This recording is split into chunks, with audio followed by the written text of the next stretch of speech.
السلام علیکم۔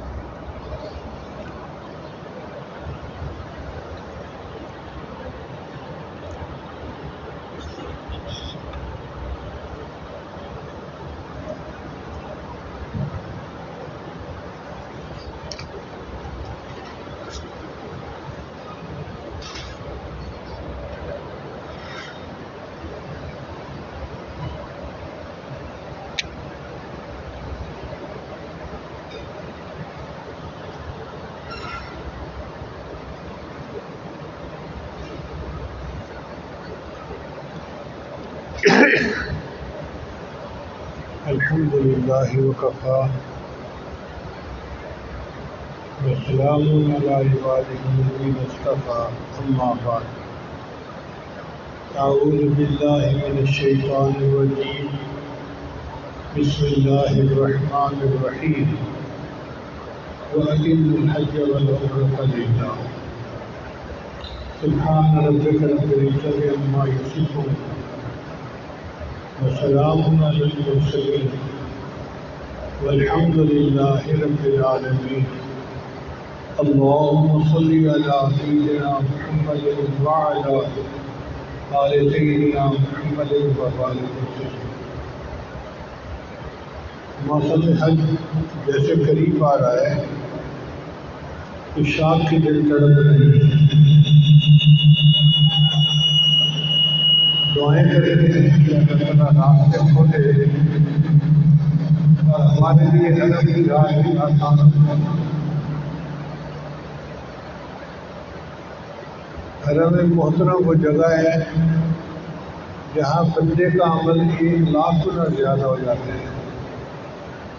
آپ ایک نماز پڑھیں گے 1,00,000 نمازوں کا ثواب ملے گا۔ دنیا میں کوئی اور ایسی جگہ نہیں جہاں اتنا اجر ملے۔ 1 روپیہ خرچ کریں 1,00,000 روپیہ خرچ کرنے کا ثواب۔ سبحان اللہ، یہ اللہ تعالیٰ کا کتنا کرم اور فضل ہے۔ دوسری بات کہ جو بندہ حرم میں داخل ہو جاتا ہے، اللہ فرماتے ہیں وَمَنْ دَخَلَهُ كَانَ آمِنًا، جو میرے حرم میں آ گیا وہ امن پا گیا۔ تو انسان دعا کرے کہ اللہ بری موت سے امن عطا فرما دیجیے، رضاوت شیطانی اور ہوائے نفسانی سے امن عطا فرما دیجیے، اپنی ناراضگی سے امن عطا فرما دیجیے، قیامت کے دن کی شرمندگی سے امن عطا فرما دیجیے۔ آپ نے فرمایا ہے وَمَنْ دَخَلَهُ كَانَ آمِنًا، جو میرے حرم میں داخل ہو گیا وہ امن پا گیا۔ اب ہمیں ان سب سے امن عطا فرما دیجیے۔ پھر جب بیت اللہ پر نظر پڑے تو دعا مانگنی چاہیے کہ اللہ ہمیں اپنے مستجاب دعوات بندوں میں شامل کرو۔ مستجاب دعوات کا کیا مطلب کہ آج کے بعد میں جو بھی دعا مانگوں میری ہر دعا کو قبول کرنا۔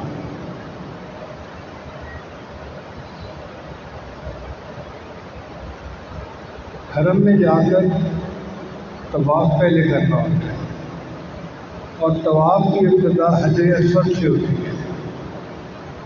حجر اسود پر جا کر استلام کرنا ہوتا ہے۔ استلام کہتے ہیں دور سے اشارہ کر کے اور تو بوسہ لے لینا، کیونکہ ہر بندہ تو قریب سے بوسہ نہیں لے سکتا۔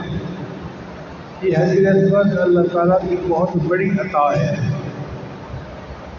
اللہ تعالیٰ نے بنی اسرائیل کو مائدہ بھیجا تھا، انزل علینا مائدۃ من السماء، مگر وہ کھانا تھا اور کچھ مدت کے لیے ملا اور ختم ہو گیا۔ اللہ نے امت محمدیہ صلی اللہ علیہ وسلم کے لیے جنت سے پتھر بھیجا، حجر کہتے ہیں اس کو۔ اس کو بیت اللہ کے ایک کونے میں لگایا گیا ہے، اور اس کے بارے میں حدیث میں آتا ہے کہ حجر اسود یمین اللہ فی الارض، دنیا میں اللہ کا دایاں ہاتھ ہے، یعنی جس کی حجر اسود میں استلام کیا اس نے گویا اللہ کے دائیں ہاتھ سے مصافحہ کر لیا۔ اب آپ سوچیے یہ کتنی بڑی نعمت ہے اس امت کے لیے کہ اللہ نے ایک پتھر بھیجا جس کو اپنا دایاں ہاتھ کہا ہے۔ ہم اپنے معبود کو دیکھ تو نہیں سکتے، لیکن اس کے آثار کو دیکھ کر دل کو راحت مل سکتی ہے، دل کو سکون مل سکتا ہے۔ چنانچہ عبداللہ بن عباس نے فرمایا کرتے تھے کہ جن لوگوں نے نبی اسلام کا زمانہ نہیں پایا وہ اپنی معروفی سے پچھتائیں نہیں، بلکہ وہ حجر اسود کو آ کر استلام کریں، ان کو نبی علیہ السلام سے اور اللہ تعالیٰ سے بیعت کا شرف حاصل ہو جائے گا۔ یعنی حجر اسود کا استلام اللہ اور اس کے رسول سے بیعت کرنے کی معنی ہے۔ یہ کتنی بڑی سعادت ہے۔ بہرحال حجر اسود سے طواف کی ابتدا ہوتی ہے اور پھر بندہ چلنا شروع کر دیتا ہے۔ حجر اسود سے آگے قریب جگہ ہے، اس کو ملتزم کہتے ہیں۔ یہ حجر اسود اور باب کعبہ کے درمیان ہے۔ کیوں سمجھے کہ کوئی میٹر 1.5 میٹر کی جگہ ہے، اس کو ملتزم کہا گیا۔ حدیث مبارکہ میں آتا ہے اس جگہ پر جو دعائیں مانگی جاتی ہیں وہ قبول ہوتی ہیں۔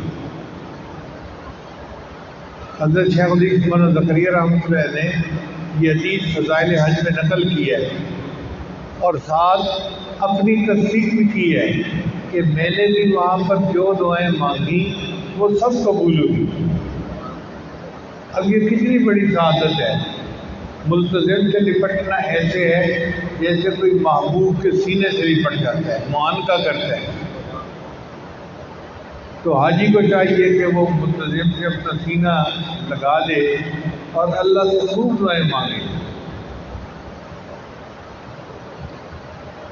ہمارے دوست انجینئر تھے، سعودی عرب میں جاب کرتے تھے۔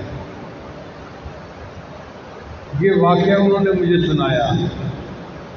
کہنے لگے کہ میں عمرے پہ گیا تو میرے دل میں خیال آیا کہ اللہ میرے بیٹے کو حافظ قرآن بنا دے۔ میں ملتزم پہ گیا اور لپٹ کے اللہ سے دعا مانگی۔ عمرہ کر کے گھر داخل ہوا تو میں نے دیکھا کہ فون کی گھنٹی بج رہی ہے۔ اس وقت لینڈ لائن ہوتی تھی، یہ سیل فون نہیں ہوتے تھے۔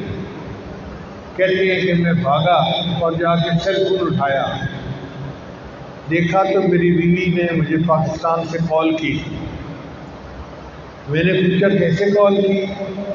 کہنے لگی کہ میرے دل میں آ رہا تھا کہ اس بچے کو حافظ بناؤں، تو میں آج اسے مدرسے میں داخل کروا کے آئی ہوں، اطلاع دینے کے لیے آپ کو فون کر رہی ہوں۔ یہ صاحب ادھر دعا مانگ کے آئے تھے اور ادھر ان کی بیوی نے اپنے بچے کو مدرسے میں داخل کروا دیا۔ ایسے دعائیں قبول ہوتی ہیں۔ اور یہ پوری دنیا کا ون ونڈو آپریشن ہے۔ کئی دفعہ حکومت کوئی کام اچھا کرنا چاہے نا یا جلدی کرنا چاہے تو اس کو کہتے ہیں ون ونڈو آپریشن۔ آپ ایک جگہ جائیں، آپ کے سارے کام وہیں ہو جائیں گے۔ آپ کو جگہ جگہ دفتر نہیں جانا پڑے گا، بلکہ ایک جگہ پر آپ کو سب اپروول مل جائے گی۔ مگر دنیا کے ون ونڈو آپریشن کیا؟ اصل کائنات کا ون ونڈو آپریشن یہ ہے، اللہ سے مانگو، جو مانگو گے، جتنا مانگو گے اللہ عطا فرما دے گے۔ اس کے خزانوں میں کوئی کمی نہیں ہے، بس مانگنے والے کو چاہیے کہ وہ مانگنے والی صورت بنائے ایسی کہ اللہ کو ترس آ جائے، اپنے آپ کو حرام سے بچائے۔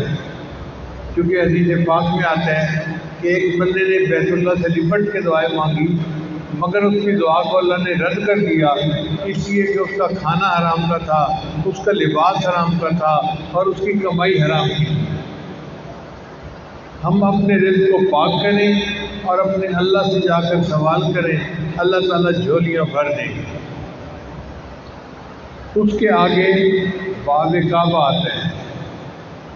یہ باب کعبہ بیت اللہ کا دروازہ ہے، تھوڑا اونچا بنا ہوا ہے۔ آدمی کھڑا ہوتا ہے تو اس کا ماتھا اس باب کی دہلیز تک پہنچتا ہے اور ہاتھ سے پکڑتا ہے دروازے کو۔ اب جب باب کعبہ پر پہنچ گیا تو انسان دعا مانگے کہ یا اللہ بڑی دور سے آیا ہوں اور بڑی دیر سے آیا ہوں اور بڑی امیدیں لے کے آیا ہوں، الہی عبدو کا ببابکا، اے اللہ تیرا بندہ تیرے دروازے پہ ہے، سائل کا ببابکا، تیرے در کا سائل تیرے دروازے پہ حاضر ہے، اے اللہ اپنے در سے خالی نہ لوٹانا۔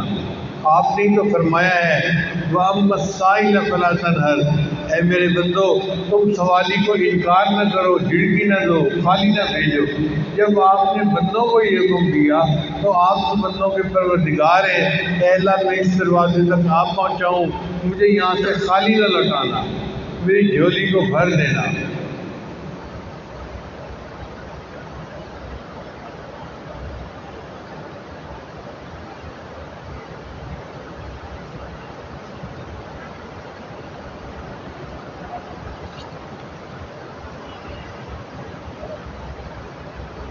پھر اس کے آگے مقام ابراہیم ہے۔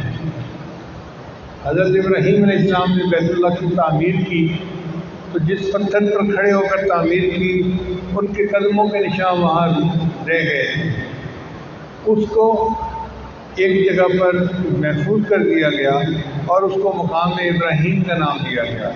یہ قبولیت دعا کا مقام ہے، یہاں پر نماز کی امامت کی جاتی ہے۔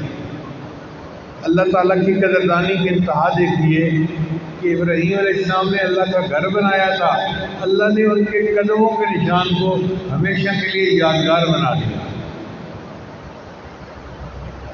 جانے والے تیرے قدموں کے نشان باقی ہیں، آج بھی وہ قدموں کے نشان موجود ہیں اور ہم وہاں پر اللہ کی عبادت کرتے ہیں۔ حضرت عمر رضی اللہ عنہ نے نبی علیہ السلام کے سامنے عرض کیا، اے اللہ کے حبیب صلی اللہ علیہ وسلم، نماز کے امام کے لیے اگر مقام ابراہیم جو ہے وہ تو زیادہ بہتر ہے۔ نبی علیہ السلام نے اس تجویز کو پسند کیا تو قرآن کی آیتیں اتر آئیں، وَاتَّخَذُوا مِن مَّقَامِ إِبْرَاهِيمَ مُصَلًّى، تم ابراہیم کے مقام پر اپنا مصلی بچھاؤ۔ آپ بتائیے کہ جس جگہ کا تذکرہ اللہ نے کیا قرآن میں، اس کی برکات کا کیا حال ہوگا۔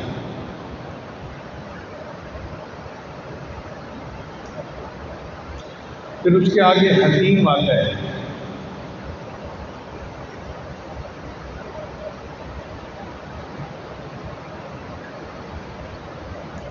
حتیم ایک چھوٹی سی جگہ ہے۔ جب قریش مکہ نے بیت اللہ کو تعمیر کیا تھا تو انہوں نے عہد کیا تھا کہ ہم حلال مال سے بنائیں گے، حرام کا استعمال نہیں کریں گے۔ ان کے پاس پیسے کم ہو گئے تو انہوں نے مصر سے بیت اللہ کی لمبائی کو تھوڑا کم کر دیا، یعنی پہلے لمبائی زیادہ تھی، پھر 1-2 میٹر لمبائی کم کر دی۔ وہ جو خالی جگہ بچ گئی اس کو حتیم کہتے ہیں۔ موجودہ حکومتوں نے اس کے گرد ایک چھوٹی سی دیوار بنا دی ہے، اس کے باہر سے طواف کرتے ہیں، مگر اس کے اندر کی جگہ بیت اللہ کا حصہ ہے۔ علماء نے لکھا ہے یہ اللہ تعالیٰ کا کرم ہے اس امت پر، ہر بندہ تو بیت اللہ کے اندر داخل نہیں ہو سکتا تھا، اللہ نے جگہ کو خالی رکھوا دیا، جو حتیم میں داخل ہو جائے وہ بیت اللہ میں داخل ہونے کا شرف پا لے۔ اب وہاں پر بیٹھ کر بھی انسان اللہ سے دعائیں مانگے۔ پھر اس کے بعد آگے جاتے ہیں تو بیت اللہ کا جو دروازہ ہے اس کے بالکل سامنے والی دیوار پر بھی ایک دروازہ ہوا کرتا تھا۔ لوگ ایک دروازے سے داخل ہوتے تھے اور دوسرے دروازے سے نکل جاتے تھے، مگر آج کل سیکورٹی پرپز کی وجہ سے اس کو بند کر دیا گیا۔ اس کو باب مسدود کہتے ہیں، وہ آدم علیہ السلام کا قبلہ تھا، لہذا حضرت آدم علیہ السلام نے وہاں نماز پڑھی، وہاں بھی دعائیں مانگنی چاہیے۔ اس سے آگے جائیں تو رکن یمانی آ جاتا ہے اور ایک سائیڈ آ جاتی ہے، لیفٹ سائیڈ پہ رکن یمانی ہے اور رائٹ سائیڈ پہ حجر اسود ہے۔ یہ نبی علیہ السلام کا قبلہ تھا ہجرت سے پہلے۔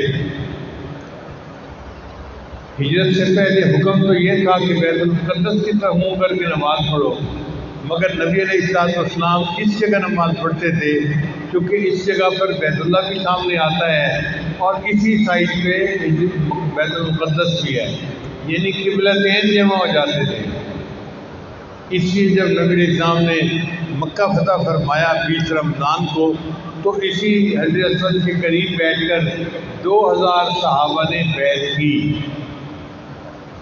نبی اسلام نے ارشاد فرمایا کہ رکن یمانی اور حجر اسود کے درمیان 70,000 فرشتوں کی ڈیوٹی ہے، اور وہ دعا مانگنے والوں کی دعا پر آمین کہہ رہے ہوتے ہیں۔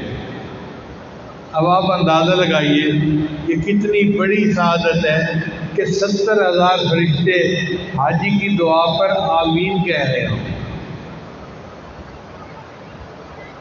حضرت خواجہ عبد المالک صدیقی رحمۃ اللہ علیہ اسی سائٹ پہ بیٹھنا پسند فرماتے تھے، اور فرماتے تھے کہ اس سائٹ پر بیٹھیں تو 3 مراکز تجلیات سامنے ہوتے ہیں، ایک تو بیت اللہ، دوسرا بیت المقدس، اور ان دونوں کے درمیان میں مدینہ اسی سمت میں آتا ہے۔ تو تینوں مراکز انوار بندے کے سامنے۔ اب سوچیں وہاں بیٹھ کے دعا کرنے کا کیا مزہ آتا ہوگا۔ اللہ تعالیٰ یہ لمحات سب کو عطا فرمائے۔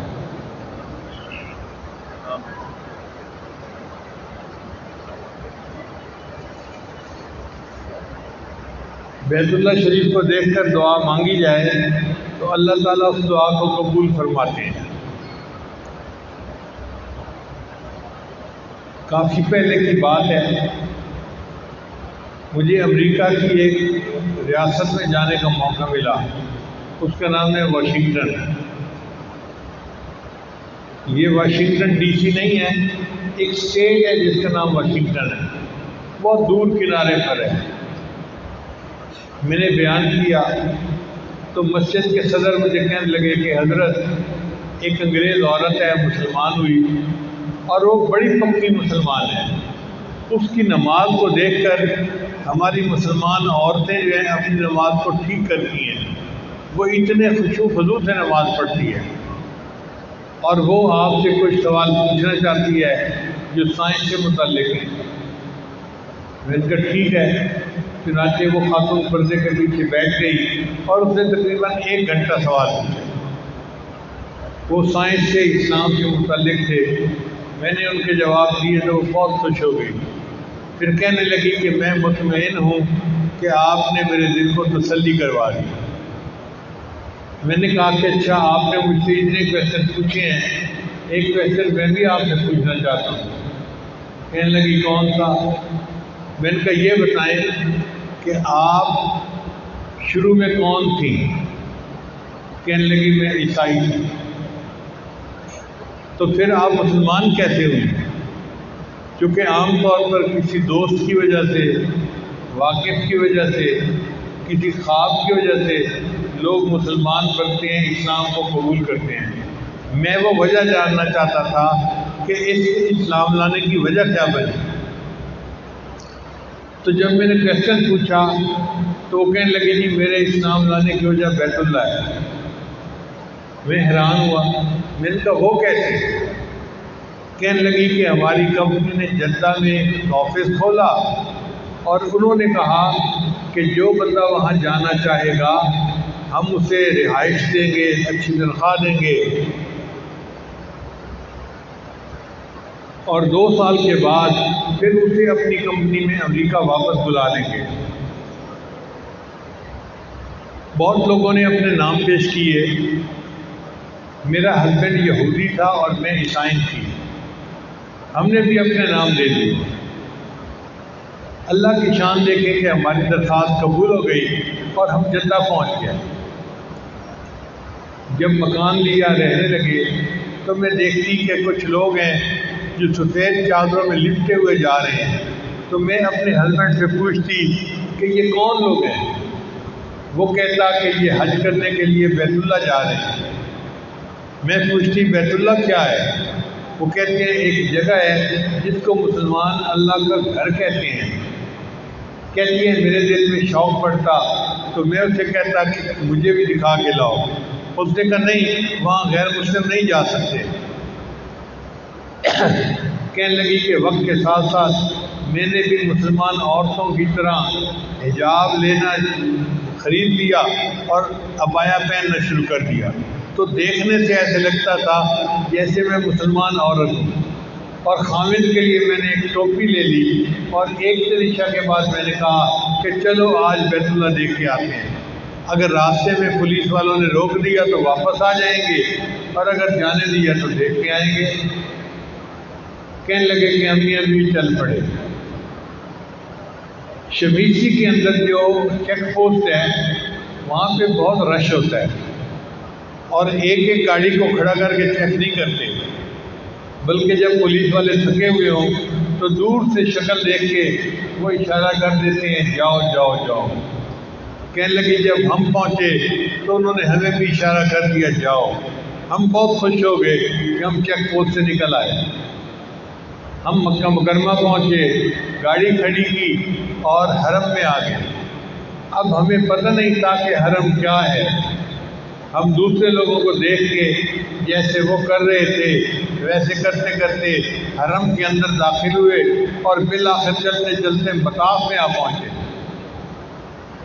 کہنے لگے جب مطاف میں پہنچے تو ہم نے نظر اٹھا کے دیکھا تو سامنے بیت اللہ تھا۔ بیت اللہ کی اتنی نورانیت تھی، اتنی برکت تھی کہ ہماری آنکھیں کھلی کی کھلی رہ گئیں۔ تھوڑی دیر کے بعد میں نے اپنے ہسبینڈ کو دیکھا تو اس کی آنکھوں میں آنسو تھے، اور ہسبینڈ نے میری طرف دیکھا تو میری آنکھوں میں بھی آنسو تھے۔ اس نے مجھ سے پوچھا کہ تم کیوں رو رہی ہو؟ میں نے اس سے پوچھا آپ کیوں رو رہے ہیں؟ وہ کہنے لگا مجھے کچھ پتہ نہیں، مگر اس گھر کو دیکھ کے میرے دل کی کیفیت ایسی ہوئی ہے کہ میرے آنکھوں سے آنسو جاری ہو گئے، اور یہ ریئل ہے، یہ جھوٹ نہیں ہے۔ کہنے لگی میرے خاوند نے کہا کہ یہ ریئل ہے، تو میں نے اسے کہا اگر یہ ریئل ہے تو پھر ہم بھی مسلمان بن جاتے ہیں۔ ہم نے بیت اللہ کو دیکھ کر کلمہ پڑھا، مسلمان بن گئے، ہمیں کسی بندے نے اسلام کی دعوت نہیں دی۔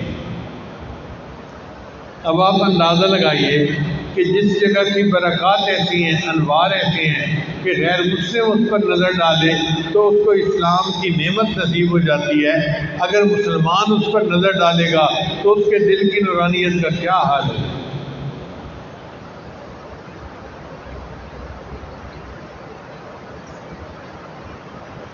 چنانچہ حاجی بیت اللہ میں جا کر سب سے پہلے طواف کرتا ہے۔ یہ طواف حجر اسود سے شروع ہوتا ہے اور حجر اسود پہ ختم ہوتا ہے۔ سبق یہ دیا جاتا ہے کہ میرے بندے تیری ابتدا اور تیری انتہا اللہ کی ذات تک ہے۔ گول چکر کاٹا جاتا ہے تو گول چکر کا مرکز ہوتا ہے، تو سبق ملتا ہے کہ اے میرے بندے تو طواف کر رہا ہے تو جو اس کا مرکز ہے اللہ وہی تیرا اصل ہدف ہے۔ اچھا یہ طواف اللہ کے فرشتے بھی کر رہے ہیں۔ قرآن مجید میں ہے والملائکۃ حافین من حول العرش، کہ ملائکہ بھی عرش کے گرد طواف کرتے ہیں۔ اب ملائکہ عرش کے گرد طواف کرتے ہیں اور انسان بیت اللہ کے گرد طواف کرتے ہیں، تو انسان کو فرشتوں کے ساتھ ایک مناسبت مل گئی، تو دعا مانگنی چاہیے کہ یا اللہ آپ کے محبوب صلی اللہ علیہ وسلم نے فرمایا من تشبہ بقوم فہو منہم، جو جس قوم کی تشبیہ کرے گا وہ اسی میں شامل ہوگا۔ اب ہم نے طواف کر کے فرشتوں کی مشابہت اختیار کی، اللہ ہمارا نام بھی فرما برداروں کی فہرست میں شامل فرما لیجیے۔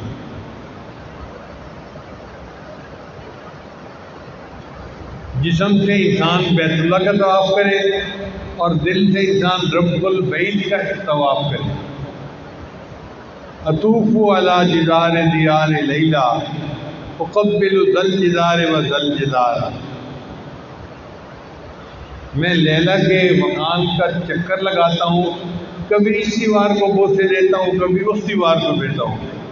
وما حب الدیار شغفن قلبی، اور اس دیار کی محبت نے میرے دل کو اپنے مشغول نہیں کیا، ولیکن حب من سکن الدیار، بلکہ جو اس گھر کے رہنے والا مکین ہے اس کی محبت نے میرے دل کو مو لیا ہے۔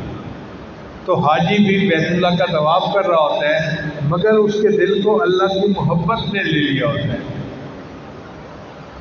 اس لیے یہ طواف واشنگ مشین کی مانند ہے. جیسے آج کل ایک میلا کپڑا واشنگ مشین میں ڈالتے ہیں، چند چکر لگتے ہیں تو میل جدا ہو جاتی ہے اور صاف کپڑا نکال لیا جاتا ہے. اللہ نے انسانوں کے دلوں کی واشنگ مشین بیت اللہ کو بنا دیا. آؤ طواف کرو، تمہارے دل کی میل دور ہو جائے گی اور ہم تمہیں صاف یہاں سے واپس نکال دیں گے.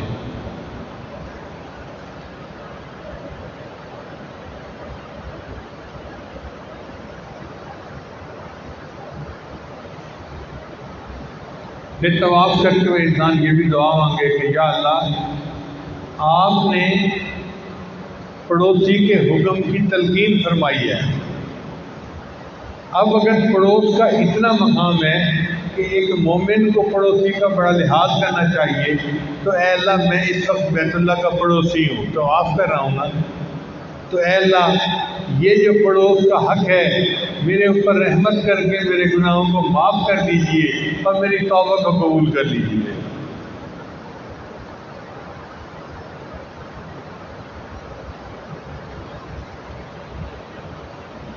طواف کر کے باہر جانے کو دل ہی نہیں چاہتا. شاعر نے کہا عشق کو حسن کے انداز سکھا لوں تو چلوں، عشق کو حسن کے انداز سکھا لوں تو چلوں،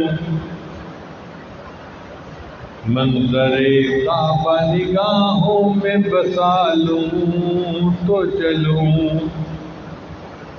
عشق کو حسن کے انداز سکھا لوں تو چلوں، منظر کعبہ نگاہوں میں بسا لوں تو چلوں، کھینچتا ہے میرے قدموں کو مطاب کعبہ، کھینچتا ہے میرے قدموں کو مطاب کعبہ، پیاس قدموں کی ذرا اور بجھا لوں تو چلوں، باب کعبہ سے پھر ایک بار لپٹ کر رو لوں، باب کعبہ سے پھر ایک بار لپٹ کر رو لوں، اور کچھ اشک ندامت کے بہا لوں تو چلوں،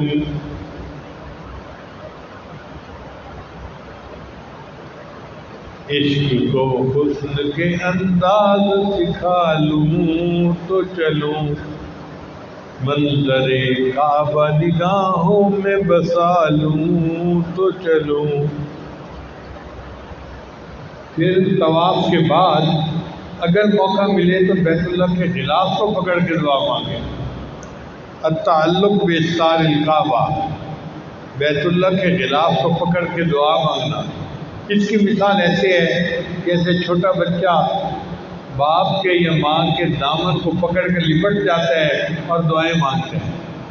ہم بھی بیت اللہ کے غلاف کو پکڑ کے دعائیں مانگیں کہ اے اللہ اب آپ ہم پر فضل فرما دیجئے اور مرادوں کو پورا کر دیجئے. پھر اس کے بعد زمزم پینے کا موقع آتا ہے. یہ ایک کنواں ہے،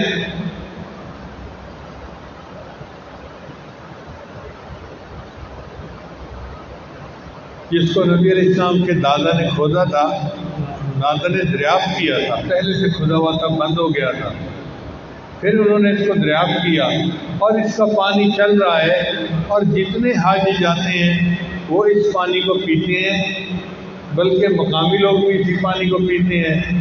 ہم نے تو دیکھا کہ جدہ تک رہنے والے پاکستانی اپنے گھروں میں بڑے بڑے کین بھر کے لاتے ہیں، کھانا بھی اسی سے بناتے ہیں اور پانی پیتے بھی وہی ہیں، حاجی بھی وہی پانی پیتے ہیں.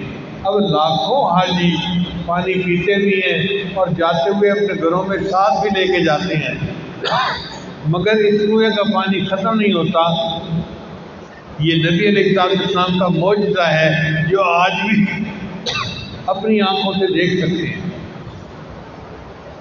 ایک کنویں کا پانی زیادہ نکالے تو ختم ہو جاتا ہے، مگر اللہ نے یہ ایسا کنواں بنایا کہ پوری دنیا کے لوگوں کو پانی پلا رہے ہیں اور اس کا پانی ختم ہونے کا نام نہیں لیتا۔ یہ نبی علیہ السلام کا معجزہ ہے۔ حدیث مبارکہ میں آتا ہے کہ نبی علیہ السلام جب آخری حج پر تشریف لے گئے 10 ہجری کو، تو آپ نے زمزم پیا اور جو بچا ہوا زمزم تھا اس کو کنویں میں واپس ڈال دیا۔ چنانچہ جو حاجی آج زمزم کا پانی پیتا ہے اس کو نبی علیہ السلام کے بچے ہوئے پانی کو پینے کی سعادت نصیب ہو جاتی ہے۔ یہ کتنی بڑی سعادت ہے ہمارے لیے کہ ہمیں اللہ تعالیٰ ایسا پانی پینے کی توفیق عطا فرماتے ہیں۔ نبی علیہ السلام جب معراج پر جانے لگے تھے تو حدیث میں آتا ہے کہ آپ کے سینے انور کو زمزم کے پانی سے دھویا گیا تھا۔ تو اگر نبی علیہ السلام کے سینے انور کو اس پانی سے دھویا گیا تھا تو ہم بھی اللہ سے دعا مانگے، اے اللہ ہم بھی یہ زمزم پی رہے ہیں، اب تو بھی ہمارے سینے کو دھو دے اور سب میل کچیل کو ختم فرما دے۔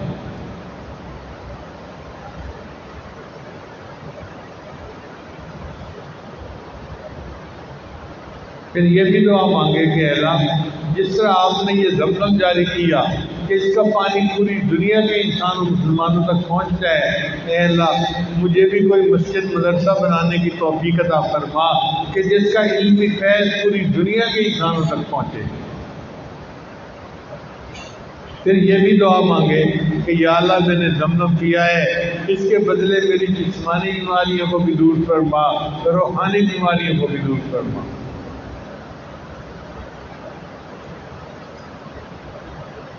اور یہ بھی دعا مانگے کہ یا اللہ جس طرح آپ نے زمزم پلا کر سیراب کر دیا، اب قیامت کے دن کی پیاس سے بھی بچا لیجیے گا اور اس سے نبی علیہ السلام کے حوض کوثر کا جام عطا کیجیے۔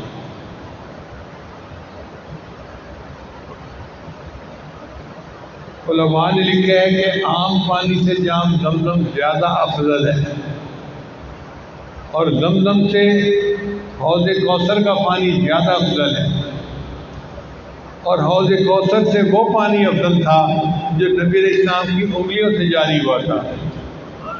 ایک مرتبہ لشکر آ رہا تھا تو پانی کم ہو گیا، صحابہ کو پیاس لگی ہوئی تھی۔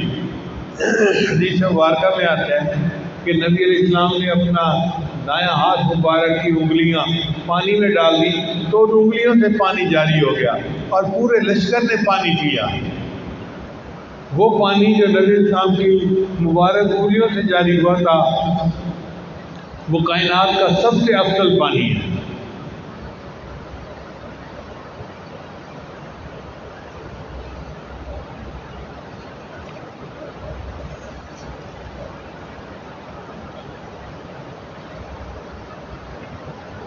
حج کے لیے حاجی کو 9 ذی الحجہ کو عرفات میں جانا پڑتا ہے۔ حج 2 نفل پڑھنے کا نام نہیں ہے۔ اگر 2 نفل پڑھنے کا نام ہوتا تو ہم مشکل میں پڑ جاتے، ادھر جماعت ہو جاتی اور ہم جیسے بوڑھے وضو ہی کرتے پھر رہے ہوتے۔ اور کتنی عورتیں ہوتی جو لاکھوں روپیہ خرچ کر کے وہاں جاتی اور انہوں نے اس سے نماز ہی نہیں پڑھنی ہوتی، تو وہ تو حج سے ہی محروم ہو جاتی۔ اللہ نے فضل فرمایا کہ وقوف عرفہ یعنی عرفات کے میدان میں 9 تاریخ کو جو بندہ احرام پہن کے پہنچ جاتا ہے اس کا حج ہو جاتا ہے۔ یہ رکن اعظم ہے حج کا۔ اب وہاں پہ مریض پہنچ جائے تو اس کا بھی حج ہو گیا، کوئی بے ہوش بندہ پہنچ جائے تو اس کا بھی حج ہو گیا۔ یہ وقوف عرفہ اللہ کے یہاں بڑی اہمیت رکھتا ہے۔ علماء نے لکھا ہے کہ جو بندہ رات کے آخری پہر میں تہجد میں سورہ یاسین پڑھے اس کی دعا قبول ہوتی ہے۔ کیوں کہ 3 دن اکٹھے ہو جاتے ہیں، رات کا دل آخری پہر، پڑھنے والے کا دل، اور قرآن مجید کا دل سورہ یاسین، تو 3 دل اکٹھے ہو جاتے ہیں، اس لیے اللہ دعائیں قبول فرما لیتے ہیں۔ اب غور کرنے کی بات ہے، اگر 3 دل اکٹھے ہو جاتے ہیں اور اللہ کی اتنی رحمت ہوتی ہے تو وقوف عرفہ میں تو لاکھوں دل اکٹھے ہو رہے ہوتے ہیں، پھر اللہ کی کتنی رحمت ہوگی اور کتنا کرم ہوگا اس دن۔ اس لیے وقوف عرفہ میں اللہ اتنی رحمت فرماتے ہیں کہ شیطان اپنے سر پہ مٹی ڈالتا ہے، میری تو سالوں کی محنت ضائع ہو گئی، اس بندے نے دعا مانگی، اللہ نے سب گناہ معاف کر دیے۔ حدیث پاک میں آتا ہے جو بندہ وقوف عرفہ کرے اور پھر یہ کہے کہ میری مغفرت نہیں ہوئی، اللہ تعالیٰ اس بندے سے ناراض ہوتے ہیں۔ اگر کوئی سخی کے دروازے پہ کہے کہ جی میں گیا تھا اور خالی واپس آ گیا تو سخی کو غصہ آئے گا، یہ کون ہے جو کہتے ہیں کہ میرے دروازے سے خالی گیا؟ اگر دنیا کے سخی کو غصہ آتا ہے، اللہ تعالیٰ تو سخیوں کے بھی پروردگار ہیں، وہ اپنے در سے کسی کو کیسے خالی بھیج سکتے ہیں؟ اس لیے وقوف عرفہ کی سعادت نصیب ہو گئی تو بندے کے گناہ معاف ہو گئے۔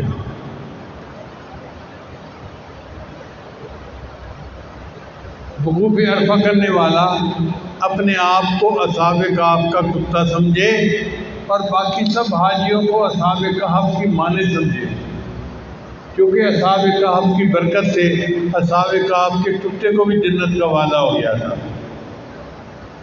شاعر کہتے ہیں کہ جب اصحاب کہف چلے تو ان کے پیچھے ایک کتا بھی چل پڑا، انہوں نے اس کتے کو روکنے کی بڑی کوشش کی کہ یہ رک جائے، ہمارے ساتھ نہ آئے،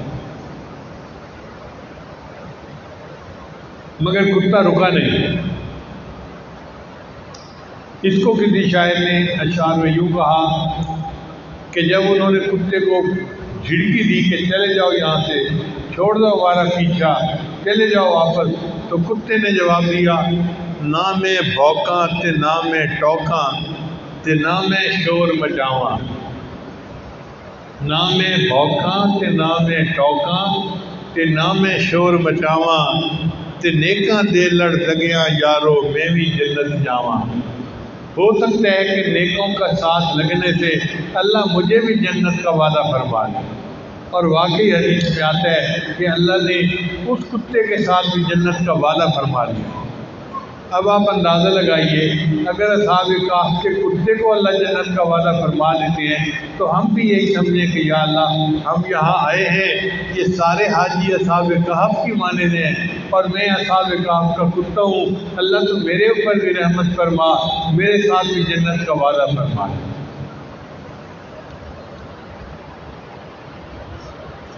پھر وقوف عرفہ کے بعد وقوف مزدلفہ ہوتا ہے۔ یہ ایک مسجد ہے جس کا مسجد مشعر الحرام جس کا نام ہے، اس کا تذکرہ قرآن مجید میں بھی ہے۔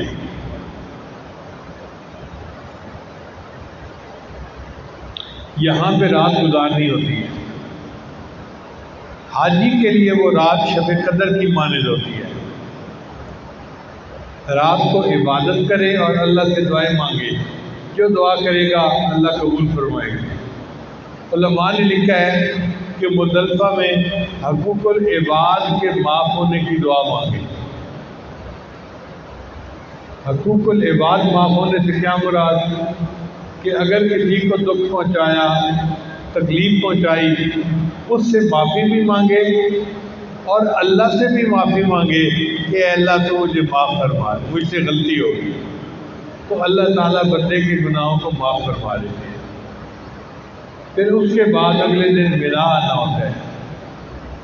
یہ مینا جو ہے یہ اللہ کا مہمان خانہ ہے، یہاں 2-3 دن رہنا ہوتا ہے اور یہاں پر کئی اعمال کرنے ہوتے ہیں۔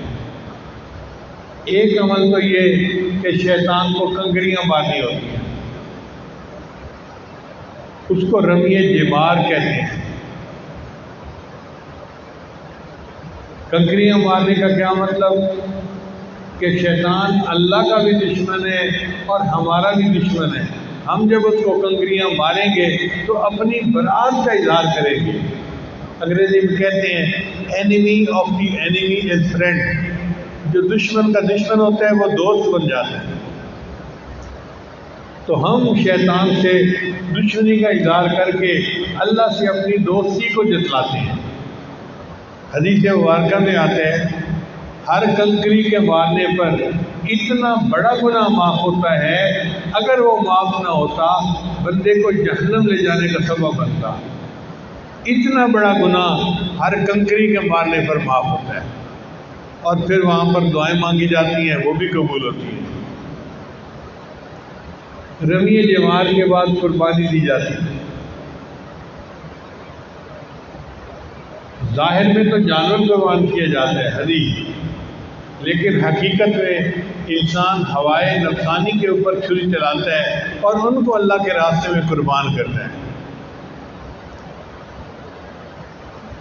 پھر اس کے بعد طواف زیارت ہوتا ہے، یہ آخری عمل ہے، رکن ہے حج کا۔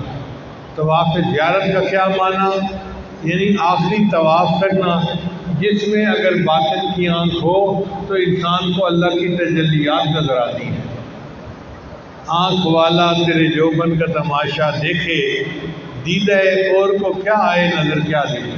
ہم اندھے ہیں، ہمیں نظر نہیں آتا، لیکن جو اللہ والے ہیں ان کو اللہ کی تجلیات نظر آتی ہیں۔ یہ طواف زیارت اصل میں بندے کو اللہ تعالیٰ اپنا دیدار کرواتے ہیں۔ یہ حج کا خلاصہ ہے، اینڈ ہے۔ شاعر نے کہا، نبض دیکھی میری جو میرے طبیب نے، نبض دیکھی میری جو میرے طبیب نے، کاغذ لیا کچھ دیر سوچا عشق کا بیمار لکھ دیا۔ نبض دیکھی میری جو میرے طبیب نے، کاغذ لیا کچھ دیر سوچا عشق کا بیمار لکھ دیا۔ قربان کیوں نہ جاؤں میں ایسے طبیب پر، نسخے میں جس نے شربت دیدار لکھ دی۔ طبیب نے لکھا یہ عشق کا بیمار ہے اور اس کا علاج شربت دیدار ہے۔ اللہ کرے کہ ہمیں بھی زندگی میں شربت دیدار نصیب ہو جائے اور ہمیں حج کا یہ بہترین جو ہے وہ فائدہ نصیب ہو جائے۔ دعا ہے جو حج کی رکاوٹیں ہیں اللہ ان کو دور فرما دے اور ہم مسکینوں کے لیے وہاں پہنچنا آسان فرما دے۔ وآخر دعوانا ان الحمد للہ رب العالمین۔